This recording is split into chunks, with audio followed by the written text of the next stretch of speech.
The world is shifting. It's going to be people who believe in God on the one side and people who don't believe in any God on the other side.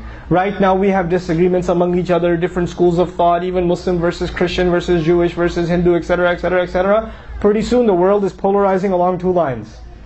I don't believe in any God. In any religion I believe in a God. That's the shift that's happening. That's the polarization that's happening in every corner of the United States. And it's happening like wildfire. Don't you for a second think it's not going to affect the Muslim community. It is. It absolutely is. You and I have to learn Qur'an as parents, not for our children, for ourselves. We have to learn Qur'an, we have to love it so much that our children, as they're raised, they know, my dad, somebody asks, what does your dad like to do? They say that he loves to learn the Qur'an. He's always talking about the Qur'an. I learned everything I know about the Qur'an, most of it I came from my dad. He's always listening to an explanation of it. He's always telling me to recite more. He's always memorizing it. He loves the recitation of it, all this stuff. We have to become a nation of Qur'an. Why? Because the Prophet ﷺ was surrounded by people who doubted, just like we are surrounded by people who doubt. And the only thing that gave him belief was what? Qur'an, the word of Allah. It kept him strong. We have to become that nation again. Us and our children. We have to become the generation of the Qur'an. It has to become central in our life. 30 minutes a day is a starting point.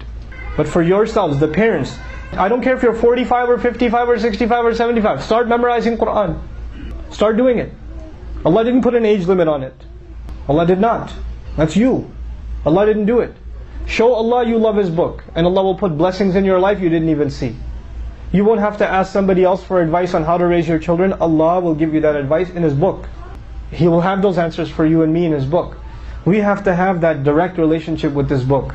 I tell you, most of our problems in the Muslim community are because we are disconnected from the Qur'an. We don't feel for it, we don't feel love for it, we don't have a relationship with it, we don't go to it for advice, we don't recite it every day, we don't care to memorize it, we don't care to learn more and more of it, we haven't shown it enough love.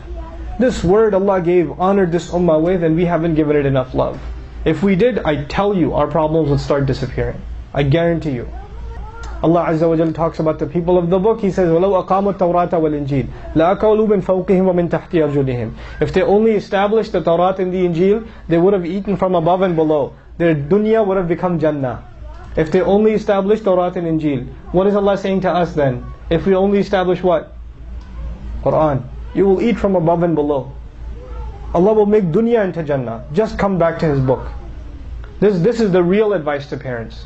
The memory we leave our children with, my dad loved video games, my dad loved movies, but more than anything else, he loved Qur'an. He really liked basketball, but he loved Qur'an.